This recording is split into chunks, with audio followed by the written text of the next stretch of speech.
Hello everyone, I hope you're well.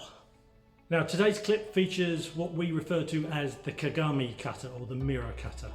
Now it's something we put together 2 or 3 years ago to try and encourage students to be a bit more ambidextrous and to practice their saburi, especially on both sides. Now those of you that have got any experience with the jo will recognise this. It's mainly taken from the middle section of the Iwama 31 count kata, and what we've done is added in a taisabaki or a turning move which allows you to then face the opposite direction, go through the same movements but on the other side of the body. Now the lovely thing about this kata, apart from the fact that it gives you a bit of symmetry, is that the first movement is identical to the 15th movement. So if you want to, you can just keep stringing them together and practice cyclically. Cyclically? Yes, that is a word, isn't it?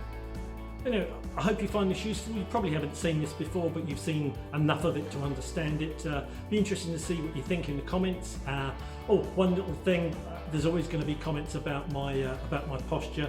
You can see I've actually got a bit of a spinal deformity. I've got a thing called a kyphosis, which means that the top of my shoulders are very rounded. It doesn't mean I'm not standing up straight, I'm just broken. So just make sure you stand up properly when you do. Anyway, I hope you enjoy it. If you do, smash the stuff below, and thanks for watching.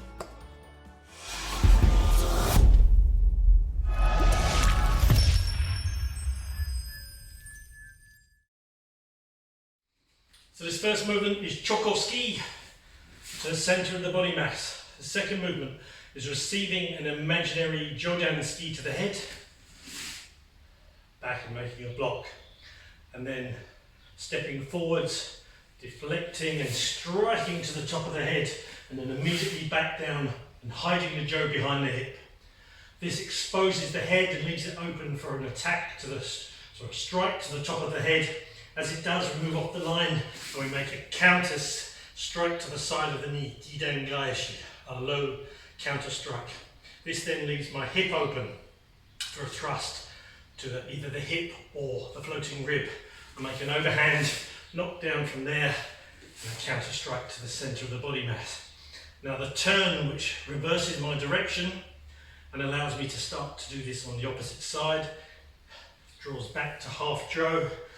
This comes down, so it mimics my spine, if you like, and I sort of taisabaki around it, and it drops to my open side, and I just do a knockdown. And then from here, thrusting up on the opposite side, there's the block, counter strike to the head, dropping down and hiding it, a low counter, flipping over to the top, and then a thrust to the centre. And then the same thing can just go on ad infinitum.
If you want to, you can start playing around with the breathing. You can breathe through the entire thing, but it's a bit of an ask for most people. What I would say with this is that you would breathe out through the initial part of the movement. Hey, hey. And then take a breath in for the change of sides. And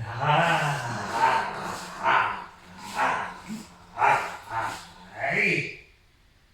And that gives you a nice nagari flow feel throughout the whole movement.